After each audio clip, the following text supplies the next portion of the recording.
I've been able to go out into the world and see different places and meet different people and understand their story. I've always wanted to travel and feel like there's a lot more of this world I got to see. Hopefully golf will take me there.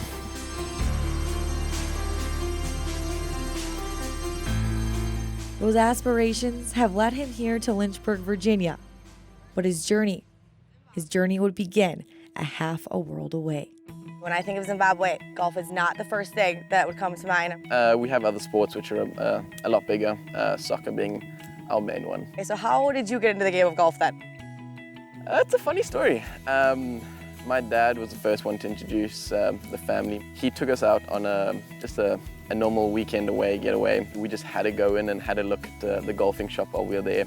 And we walked in and they were looking around, and I looked at this little cut-down 3-iron there, and I just got attracted. And ever since then I've been playing golf. So.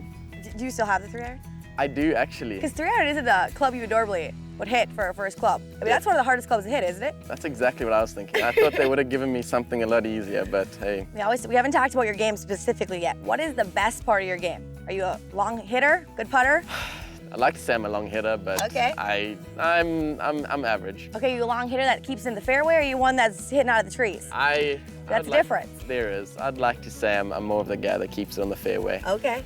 You know, you ask any professional golfer, and one thing they all have in common is the amount of hours they practice on the golf course. What was some of your habits growing up being on the golf course? That's what we used to do. We used to get go to school early in the morning up until about 1 o'clock. And then as soon as we finished 1 o'clock, my mum would pack a lunch for me. After that, we used to eat in the car when we were driving across. And as soon as we got there, we were out of our car and straight into the practice.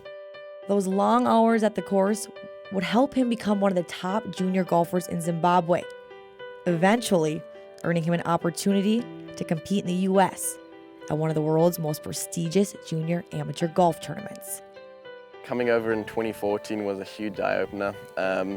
I've heard about the USA, but to really see it was eye-opening. I enjoyed it very, very much, and I was fortunate enough to get a little bit of success there. And from that point onwards, I got a lot more confident in my game, and having my brother and my sister there was just very, very special for me. You talked about your family, and I know your brother Scott, he obviously must have had a big impact on you. He's playing professionally in Canada now. Before professional ball, he played at Virginia Tech. So, what made you want to come to Liberty? Was there a toss-up between Virginia Tech and Liberty? Yes, there was a toss-up. I mean, there was a lot of Zimbabweans that always went to Virginia Tech, and that was always that draw there. But after looking at the facilities and the coaching staff and the players here, I mean, I was drawn to it, and I couldn't say no. And Bolton with that, the Christian aspect of it and growing champions for Christ, I couldn't think of a better place to be.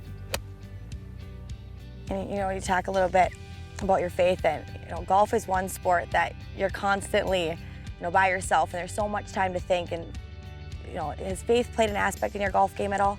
It has. It's been an up and down road, as golf is. I mean, golf is just like life, I feel. There was actually one Bobby Jones comment which said, golf and life go hand in hand together. I mean, you have to play the ball where it lies, and I feel that's the same way for life. The Lord's been with me the whole time. I've struggled my fair share with injury and struggles, and I always felt like that was the Lord there with me, holding me, and being my rock at that stage. So there's no two people the same, and no two golf courses the same. So I take time off of being zoned in, and I enjoy the scenery. I look around, and I like to go to the different courses we get to play at, because some have hills and some have a lot of water, and it's just a perfect scenery almost all the time.